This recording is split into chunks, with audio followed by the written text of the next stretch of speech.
ही कारवाई झालेली नाही आहे अध्यक्ष महोदय. अध्यक्ष महोदय, माझा या अनुषंगाने दोन स्पेसिफिक प्रश्न आहेत की आरे रुग्णालयाची 11 जून 2025 रोजी एक GR निघाला होता की जसे आहे तसे त्या परिस्थितीमध्ये रुग्णालयाचं हस्तांतरण करण्यात यावं. त्या पद्धतीने ह्या तीन आरोग्य केंद्र, 12 उपकेंद्र आणि 116 जिल्हा परिषदेच्या शाळा यांचं विनामूल्य हस्तांतरण शासन कधीपर्यंत करणार? आणि हा GR आता आरोग्य विभाग काढणार का ग्रामविकास विभाग काढणार, कोणत्याही विभागाने काढावा, पण तो कधीपर्यंत काढणार आणि लवकरात लवकर ह्या शाळा आणि आरोग्य केंद्र महानगरपालिकेकडे कधीपर्यंत हस्तांतरित करणार अध्यक्ष महोदय? धन्यवाद. अध्यक्ष महोदय, सन्मान्य सदस्य स्नेहाताई दुबे यांनी वसई विरार शहर महानगरपालिकेच्या कार्यक्षेत्रातल्या प्राथमिक आरोग्य केंद्र उपकेंद्र महानगरपालिकेकडे हस्तांतरित करण्याबद्दलचा प्रश्न उपस्थित केला. खरं तर त्या सगळ्या आरोग्याच्या सेवा अधिक चांगल्या पद्धतीच्या व्हाव्यात आणि त्या आरोग्याच्याच नाही तर प्राथमिक शिक्षणाचे आणि प्राथमिक आरोग्य केंद्र म्हणजे आरोग्य आणि शिक्षण या दोन्ही विषयांचा जो का हस्तांतरित करण्याबद्दलची एक बैठक राज्याच्या मुख्यमंत्र्यांच्याकडे 16/7/2025ला झालेली आहे.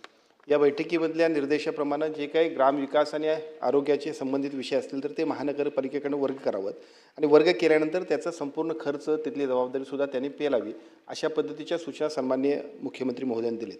मी एवढंच या प्रश्नाच्या उत्तराच्या निमित्तानं सांगू की जे काही बैठकीचं प्रोसिडिंग CM साहेबांच्या मान्यतेने झालेलं आहे त्याची प्रत्यक्ष कार्यवाही करण्याबद्दल सरकार सकारात्मक पद्धतीनं निर्णय घेईल. सकारात्मक म्हणजे काय? 5 वर्ष झाले मंत्री महोदय. सकारात्मक म्हणजे काय? लोकांच्या प्रश्नाला जर इथे न्याय मिळणार नाही तर हे सकारात्मकता काय व्यक्त होणार, कशी व्यक्त होणार? आपण सांगा.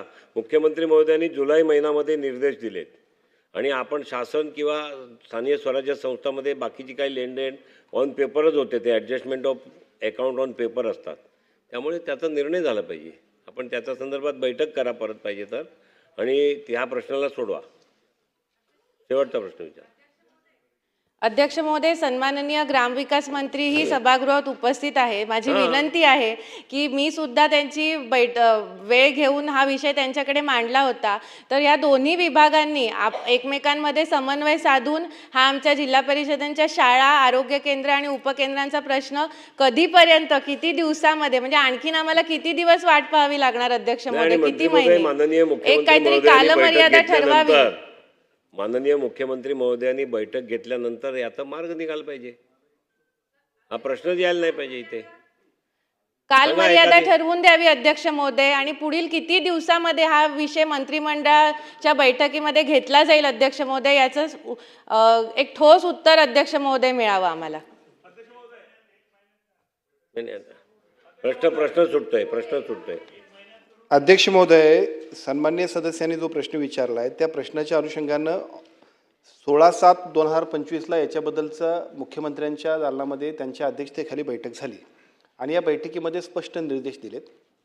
मी प्रश्नाच्या अनुषंगाने इतकंच सांगतो की नगरविकास विभाग आणि ग्रामविकास विभाग या दोन्ही विषयाशी हा संबंधित विषय असल्यामुळं याची एक बैठक या तिन्ही विभागांची आम्ही घेऊ आणि जो निर्णय मुख्यमंत्र्यांनी दिला त्याची प्रत्यक्ष अंमलबजावणी आम्ही करू.